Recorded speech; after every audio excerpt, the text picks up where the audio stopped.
धन्यवाद साथियों, आपके फिजिकल एजुकेशन चैनल में आप सभी का बहुत बहुत स्वागत है। चलिए, आज की जो टॉपिक है वो है मांसपेशीय तंत्र। मांसपेशीय तंत्र के क्वेश्चन हम शुरू करते हैं। क्वेश्चन नंबर पहला है, मांसपेशीय तंतु के संकुचन एलिमेंट को क्या कहा जाता है? तो मांसपेशीय तंतु के जो संकुचन एलिमेंट होता है उसे मायोफाइब्रिल कहा जाता है। क्या कहा जाता है? मायोफाइब्रिल कहा जाता है। नेक्स्ट क्वेश्चन, मांसपेशी कोशिका को क्या कहा जाता है? तो मांसपेशी कोशिका को पेशी तंतु कहा जाता है। नेक्स्ट क्वेश्चन है, मांसपेशी तंतु का समूह किसके द्वारा ढका होता है? ध्यान रहे कि जो मांसपेशी के एक एक पार्ट को, एक एक इंडिविजुअल पार्ट को जो ढकता है उसको कहते हैं एंडोमाइसियम। और उसके ऊपर जो होती है, जब दो, ऐसे समझिए कि सिमई की एक एक नली अगर ले ले, एक सिमई की जब पूरी होती है तो सिमई के एक के ऊपर जो कवरिंग होती है उसे एंडोमाइसियम कहते हैं। और जो अगर कई सारे सिमइयों को एक साथ लेके बंडल के रूप में बना दें तो होता है पेरीमाइसियम। और अगर कई सारे बंडलों को मिला के एक पूरा ग्रुप बना दें तो उसे कहते हैं एपीमाइसियम। तो क्वेश्चन है, मांसपेशी तंतु का समूह किसके द्वारा ढका होता है? मांसपेशी तंतु का समूह की बात कर रहा है, इसलिए पेरीमाइसियम होगा। ठीक है, अगला क्वेश्चन है, मांसपेशियों में कौन सा प्रोटीन पाया जाता है? तो मांसपेशियों में एक्टिन एंड मायोसिन प्रोटीन पाया जाता है। नेक्स्ट क्वेश्चन, सार्कोप्लाज्म पाया जाता है। सार्कोप्लाज्म कहाँ पाया जाता है? मांसपेशी कोशिका में सार्कोप्लाज्म पाया जाता है। नेक्स्ट क्वेश्चन, कंकालीय पेशी में प्रत्येक पूलिका के चारों ओर संयोजी ऊतक कहलाता है। कंकालीय पेशी में प्रत्येक पूलिका के चारों ओर संयोजी ऊतक क्या कहलाता है? पेरीमाइसियम कहलाता है। नेक्स्ट क्वेश्चन है, लाल तंतु से बनी स्लो ट्विच मांसपेशियां उपयुक्त होती हैं।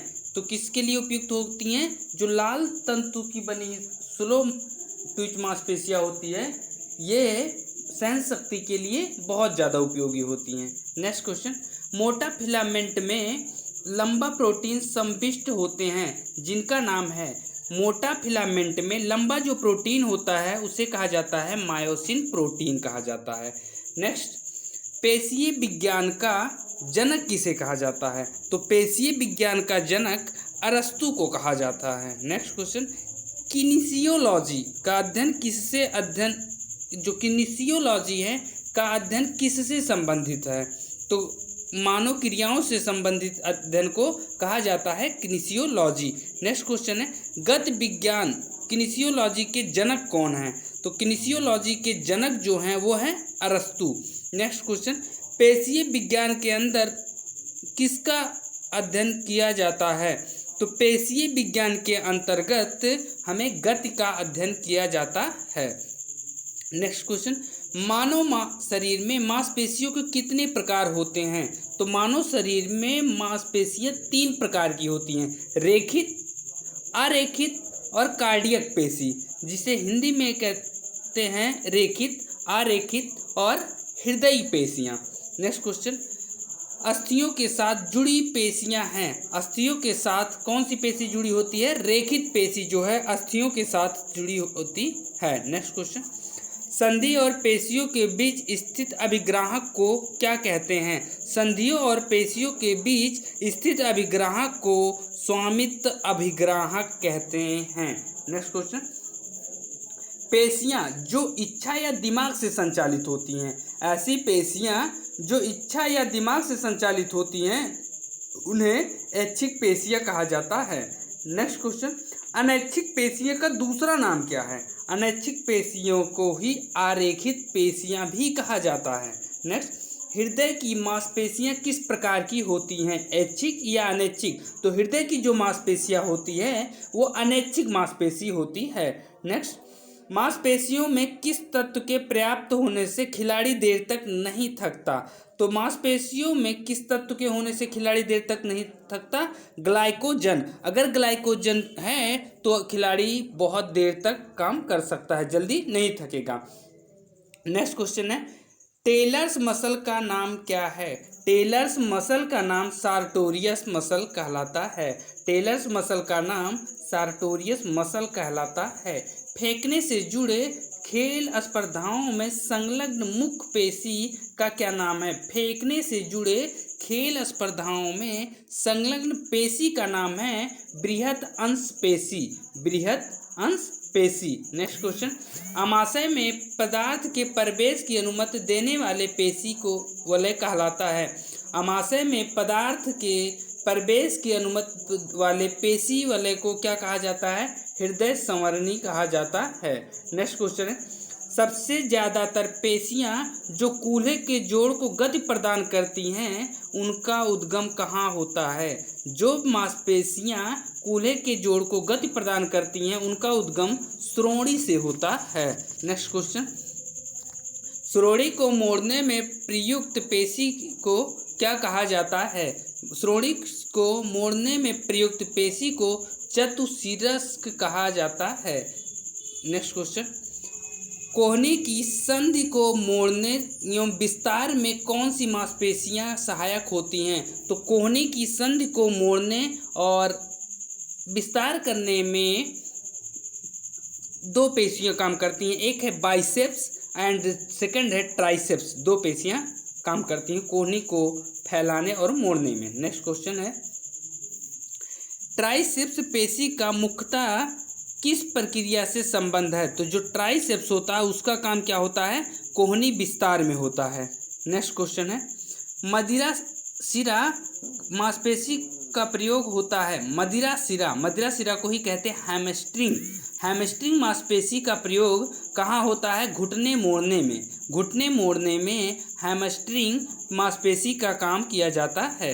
नेक्स्ट क्वेश्चन, लंबी दूरी के श्रेष्ठ पुरुष और महिला धावकों में क्या होता है?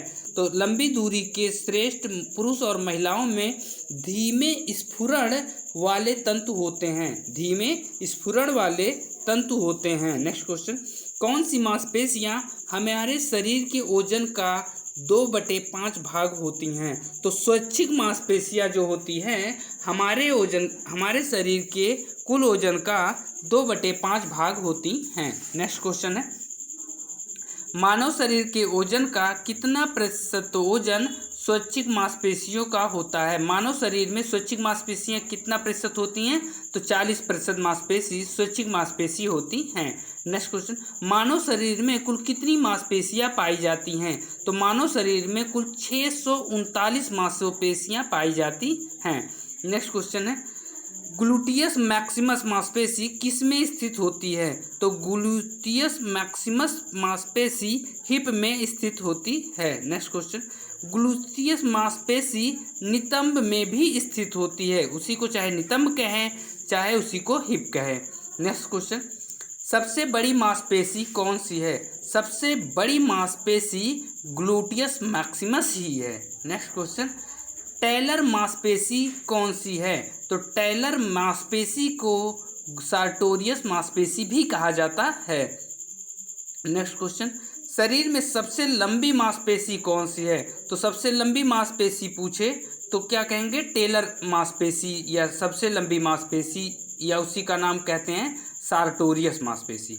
नेक्स्ट क्वेश्चन, वह पेशी जो सिर को घुमाती है उसे क्या कहा जाता है? वह मांसपेशी जो सर को घुमाती है उसमें 3 प्रकार की मांसपेशी होती हैं। पहला लोंगिसिमस कैपिटिस, सेकंड है स्पैनियस कैपिटिस, थर्ड है स्टर्नोक्लेमाटाइटिस। नेक्स्ट क्वेश्चन है, शरीर के किस भाग में बृहत और मजबूत मांसपेशी पाई जाती है? तो हृदय के किस भाग में मजबूत और बृहत मांसपेशी पाई जाती है?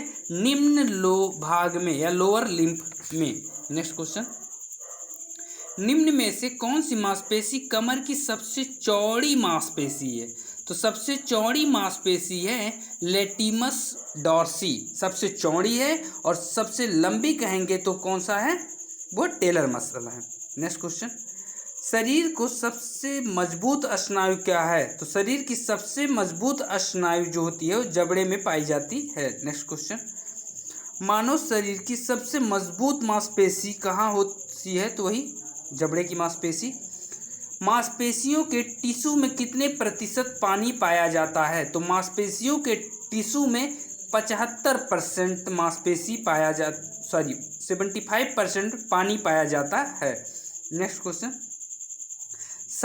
सोलियस मांसपेशी कहाँ स्थित होती है? सोलियस मांसपेशी पाँव के निचले भाग में स्थित होती है। सोलियस मांसपेशी कहाँ स्थित होती है? पाँव के निचले भाग में। नेक्स्ट क्वेश्चन, काफ या पिंडली मांसपेशी का वैज्ञानिक नाम क्या है? तो वैज्ञानिक नाम पिंडली का क्या है? गैस्ट्रोनोमियस। गैस्ट्रोनोमियस मांसपेशी को क्या कहा जाता है? काफ मसल भी कहा जाता है। नेक्स्ट, मांसपेशियों के अध्ययन को क्या कहा जाता है? तो मांसपेशियों के अध्ययन को मायोलॉजी कहा जाता है। मांसपेशियों के अध्ययन को मायोलॉजी कहा जाता है। नेक्स्ट क्वेश्चन, मांसपेशियां मानव शरीर को प्रदान करती हैं। मांसपेशियां मानव शरीर को आकृति प्रदान करते हैं। नेक्स्ट क्वेश्चन है, अस्थि मांसपेशी की संकुचनशील इकाई क्या है? अस्थि मांसपेशी की संकुचनशील इकाई सर्कोमेयर है। सर्कोमेयर ही मांसपेशी की संकुचनशील इकाई है। नेक्स्ट क्वेश्चन, मांसपेशी को प्रकार्यात्मक कुशलता इस पर निर्भर करती है। मांसपेशी की प्रकार्यात्मक कुशलता किस पर निर्भर करती है? तो ये रेशो पर निर्भर करती है। तो दोस्तों, आज ये मांसपेशी वाला पूरी जितनी भी ये घटना चक्र के क्वेश्चन थे आज ये कंप्लीट हुए। बस आप सभी से निवेदन है, जितने लोग देख रहे हैं अगर आप सभी फॉलो भी कर ले तो बहुत बहुत एहसान होगा। आप सभी का बहुत बहुत धन्यवाद देखने के लिए। अगर कोई आपका सुझाव है तो कृपया कमेंट में ज़रूर बताने का कष्ट करें। धन्यवाद।